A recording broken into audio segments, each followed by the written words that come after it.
Some stories begin with hope, but mine began with silence and fear. What happened to me was hidden behind family walls, yet it changed my life forever, and it still speaks louder than time. As you read or watch this testimony, stay with me till the end. What looks ordinary at first will soon become a cry for freedom that could not be ignored. Before we continue, please comment where you are watching or reading from. Let us know your country or city so we can connect as one family and continue to pray for one another. I remember that year clearly because it was the year my childhood ended. I grew up in a small community where children learned early not to ask questions. I was taught to obey, to lower my eyes, and to accept whatever elders decided. I believe my father loved me because he fed me and gave me a place to sleep. I did not know that love could still hurt deeply. One evening, I noticed strange movements in our home.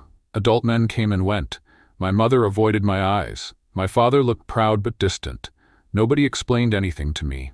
I only sensed danger through the heavy air and the way my chest felt tight.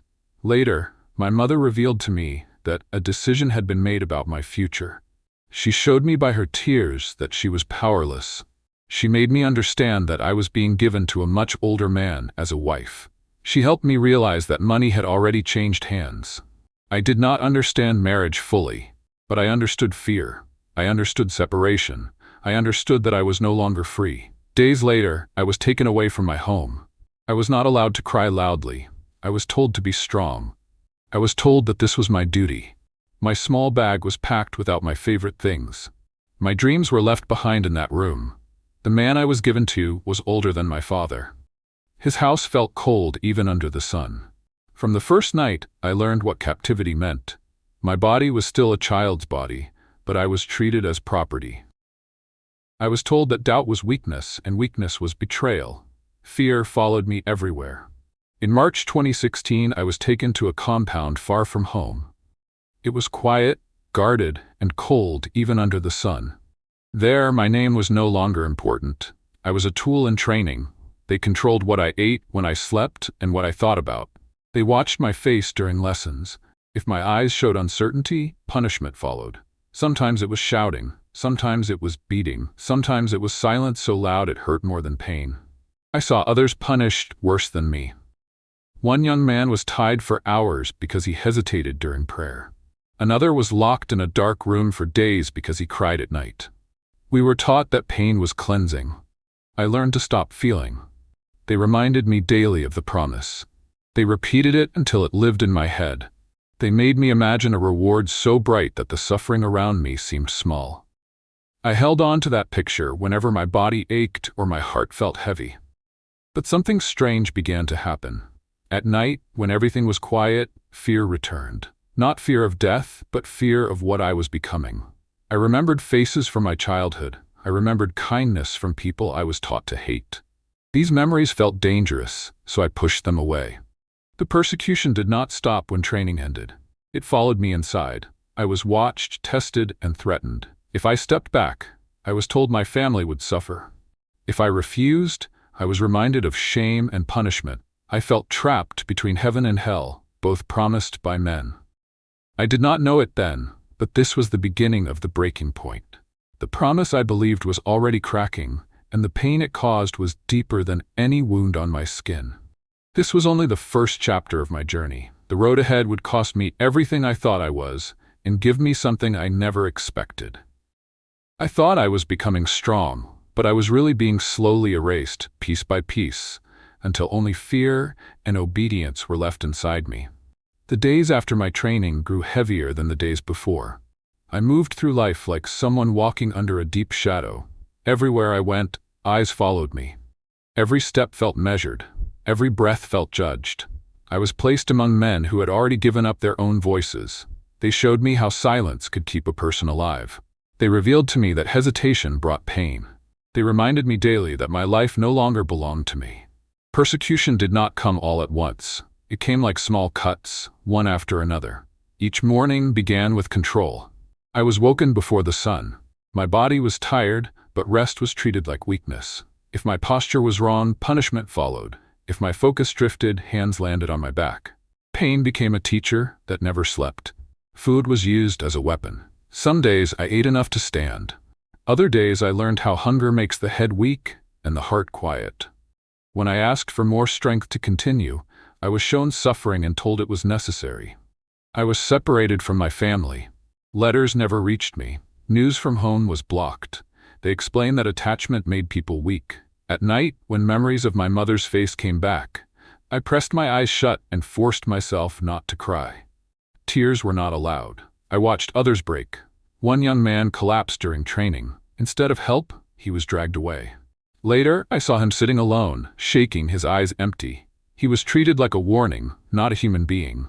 From that day, fear lived in my stomach. Another was accused of doubt. He was isolated for days. When he returned, he no longer spoke. His silence was louder than screams. I understood then that questioning was dangerous. My own persecution became personal when I hesitated inside my heart. I did not say anything, but they noticed.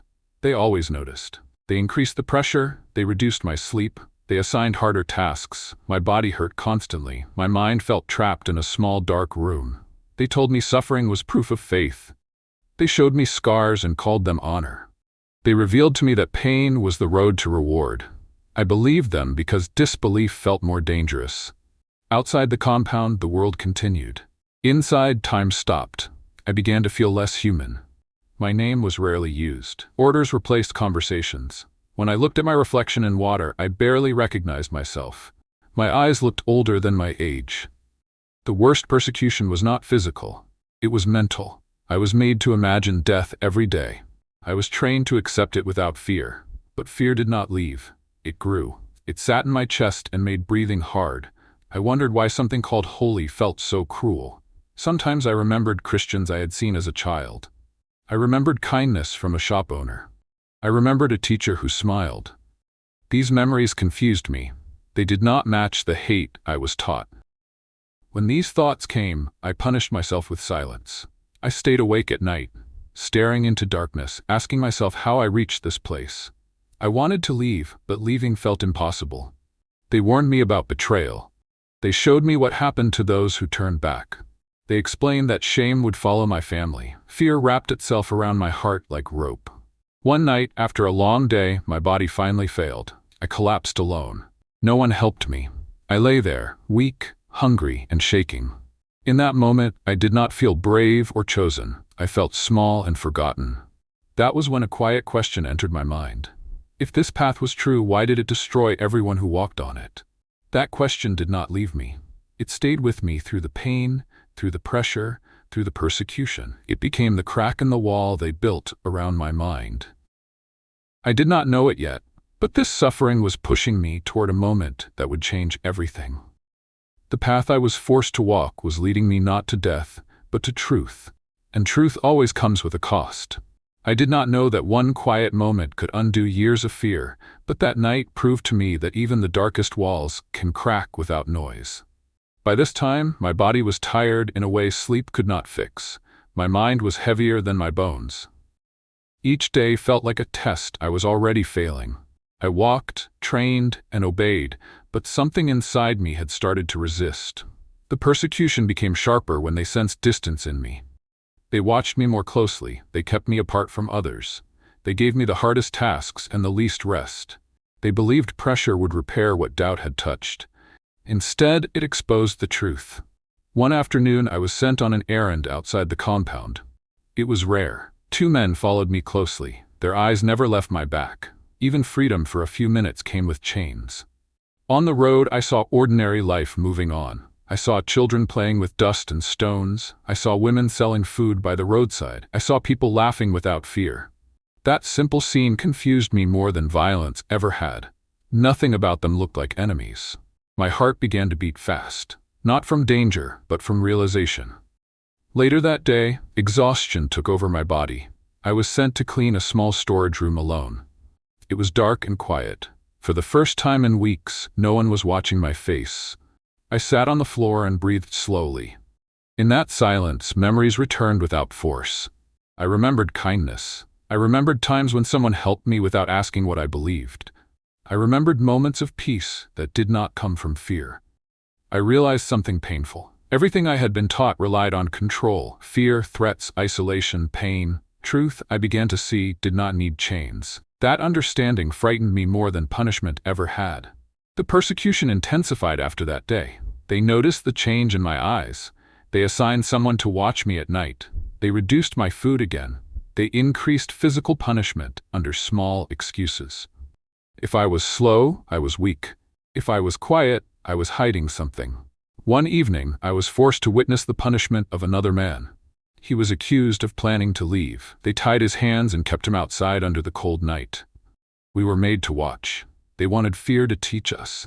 As I stood there, something broke inside me. I did not feel loyalty. I did not feel faith. I felt sorrow. I saw a human being treated like an object. I saw pain used as a tool. I saw how fear ruled everything. That night, I could not sleep. I lay awake, listening to my own breathing. I realized that if I stayed, I would lose whatever humanity I still had. If I left, I would lose safety. Both choices came with suffering, but only one allowed me to remain human. The turning point came quietly. The next day during prayer time, my body followed the movements, but my heart stepped away. I understood then that belief forced by fear is not belief at all. I was not brave. I was terrified. But something stronger than fear had entered me. It was the need to live without hating, the need to choose life over death. I began to plan not violence, but escape. Every step after that was dangerous. I spoke less, I moved carefully, I watched patterns, I waited. Each moment felt like walking on thin glass. The persecution did not stop.